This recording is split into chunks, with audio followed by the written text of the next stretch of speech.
Hey guys, welcome back. Thanks for joining me this week for another video. We are going to talk about narcissism and love. More specifically, we're going to talk about not necessarily the discard phase, but just how this person kind of goes from 0 to 60. How one day you're kind of like the love of their life, and then the next day you have been completely discarded, or you're going through a breakup completely abruptly, or they're handing you divorce papers, and it almost seems like it is literally coming out of nowhere. So I think the place to start with this is understanding the difference between real, genuine love versus toxic love. So toxic love will be and feel very unsupportive. There will not be healthy communication. Sometimes there won't even really be arguments. It'll almost be like extremes, where either there's just like too much fighting going on and too much arguing, or nothing at all. There's going to be insecurities come up, controlling behavior comes up. Of course, lying, cheating, and disrespectful behavior. There's going to be either one or both of you who are unhealed, who are just projecting your own wounds onto the other person. And most people actually have relationships coming from this space. So when you're dealing with like narcissistic love, toxic love,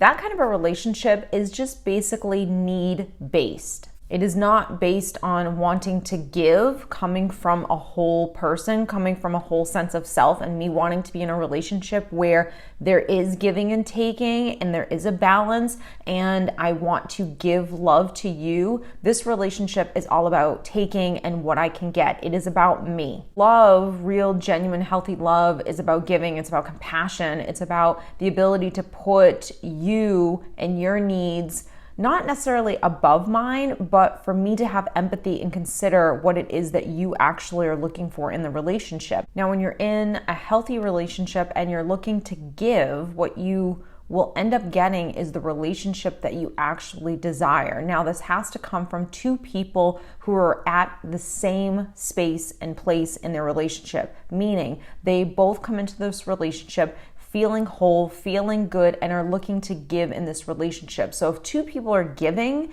then you're going to have the relationship that you really desire. If you have one person that feels like they're giving and the other person isn't at all and they're a taker, then you're going to have dysfunction. You're going to have a toxic relationship. You're going to have resentment. Now, if you're looking at someone who's narcissistic, there is no giving. There is only taking. So they really do believe that their way of loving is normal. It is what should be. It is about me. It is about you giving to me.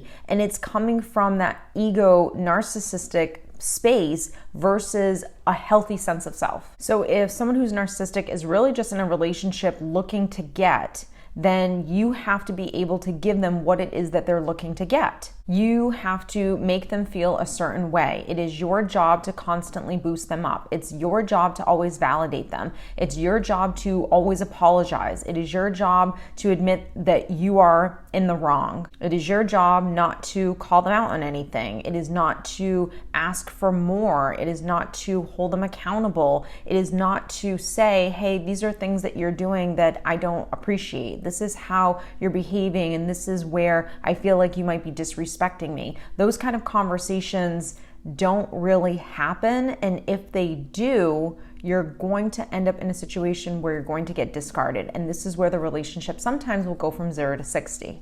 Now, of course, we all want our relationships to feel safe. We all want our relationships to feel like home. We all want to be with someone that is the calm, right? And not basically the storm. Now, that person, though, is not responsible for constantly filling you up, soothing you, validating you, giving you, boosting you up, making you feel less insecure when you know you come from insecurities, when you know you have abandonment issues. This person is not responsible for making your life cozy and cushiony so you never feel any little bits of uncomfortable. So you have to be able to decipher between, am I in a relationship with someone who is toxic, who gaslights me, who manipulates me, who I am in an emotionally abusive relationship, versus someone who I'm in a relationship with, but the things that are happening in the relationship that might be causing a little bit of this is my stuff. So you kind of have to be able to have that level of self-awareness when you are in relationships with people where you can own what is my stuff, what is coming from my wounds, what are things that I have to own versus things that you might be doing that I just deem toxic. If you're always looking for someone to give you those fundamental things that you should be giving yourself, then you're in a codependent relationship. Now, a narcissist is someone who is codependent. They need things outside of themselves in order for them to feel okay. Now, their codependency comes from more of the ego where I'm looking to take. And a true codependent is coming more from those emotional wounds and insecurities where I'm looking to give. Now, when you're in a relationship with someone like this, you are going to accept probably after the fact. You're not going to really be able to see this while you're in it, but love is just transactional. It's not something that's a feeling and an emotion. It's not a decision that you make. It is just something that I get. So these relationships are more about what I'm getting from you versus what I'm giving to you and giving to this relationship. They're transactional. Now, most relationships, regardless of a narcissistic one, actually operate in that way. Now, when we talk about kind of like real love, true love, healthy love, yes, of course, love is a feeling. It's something that we feel deep inside for another person, but that feeling can only come from a decision that we make. Now, this decision that we make comes from a logical conclusion based on what we've seen. So based on what I've seen, I respect you. Based on what I've seen, I admire you. Based on what I've seen, I see your true character. And you can only really understand those things through a period of time of getting to know a person, because no one can play a character forever. So in the beginning stages of dating, we all know, whether it's love bombing, in a narcissistic relationship or the honeymoon phase, it is normal to some extent to put that best face forward, and not necessarily to be something that you're not, but to show the best version of yourself. And it's not until we become comfortable that we start to see really who a person is, their background, their past, their wounds, their insecurities, the things that they need to work on, their stubbornness, their defensiveness, and all of the other good things that you didn't even really fully see in the beginning because you were just bombarded by kind of like the emotion and the butterflies and the excitement of the relationship. So as you get to know a person, you're actually supposed to fall more and more in love. You're supposed to have more admiration, more respect for that person as you begin to go through life with that person. This type of love, like real healthy love in this way, you can only experience once you are healed. Now, I don't mean fully healed where you never experience things like insecurities or jealousy or frustration or anger. Because let's be honest, you're human and you're going to experience those things. This is about being healed where when I experience them, it's okay, Annie girl. It's raining and she's getting nervous. But it is about when you do experience those things, do I actually own them? Do I take responsibility for them? That right there, most people don't do. That right there is what a lot of toxic relationships are about. It is about me feeling on something uncomfortable, that's my stuff, and me putting it on you to change yourself so you can make me feel more comfortable. Being healed is about taking full responsibility for how you feel and being able to validate and soothe and give yourself what it is that you need in order for you to feel okay. That's where you fully take responsibility for yourself in that way. If you can do that, then you don't make someone else responsible for filling you up inside. Then it becomes a matter of picking people that you choose to love, that you choose to be in a committed relationship with based on who they are and not necessarily what they're giving you. In order to be committed in a relationship in that way, where you either don't fall out of love with that person or you don't just discard a relationship completely out of nowhere, you have to be healthy. So you have to be able to know how to love. In order to know how to love someone else, you have to know how to give that to yourself.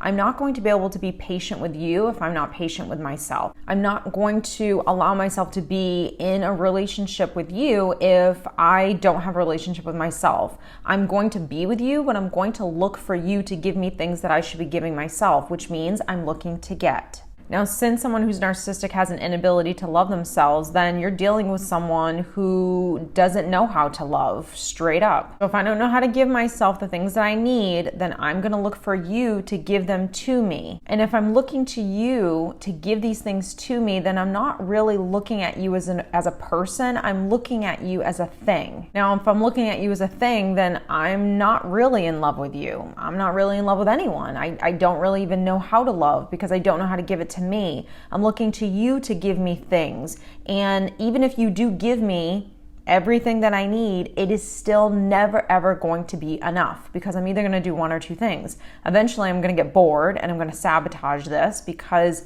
I'm not healthy. And so even when something good comes my way, I'm going to ruin it because I don't feel worthy of it. Or I'm just going to abuse you and torture you so much that you probably end up leaving me. I think the hard part for people to admit is that this person wasn't really in love with you in the way that you were probably in love with them, and accepting that your ideas of what love should look like and feel like were completely different. And that's why you were able to kind of like stick it out, be loyal to a fault. That's another video. But this person wasn't. And the last point I want to make is understand love. Love is about three things. It's about intimacy, it's about commitment, the decision that you make, and it's about passion. And we're always kind of ebbing and flowing into like these three different areas. Passion, of course, is that like beginning phase, but you can have passion throughout your entire relationship. It's that yearning, it's that lust, it's that need for that person. It's that chemistry that we're always talking about. The intimacy is really about the friendship. This is where we're trusting this person. This is where we're being vulnerable with this person. This is where we go through hard times with this person. This is essentially our best friend, right? And so the intimacy is the bulk of the relationship. The commitment is really the decision that you make. It's where the loyalty is. It's where the honesty is. It's that ability to go through hard times together and rise above and be a team and know that you are a team. You can only really have that once you've done the work, once you've made a decision that this is the person that you want to be with, because you have all of these three things that you really desire in a relationship in this person. Now, the sad part is that you could be all these three things. You could be giving this person all of this, and it's still not going to be enough for a person that is so deeply wounded. So I hope you have enjoyed this video. I hope it helped in some way to kind of ease any confusion that you might have. I'm going to go hang with Annie now because she's definitely having a meltdown. I hope you guys are well, and I'll see you in the next video.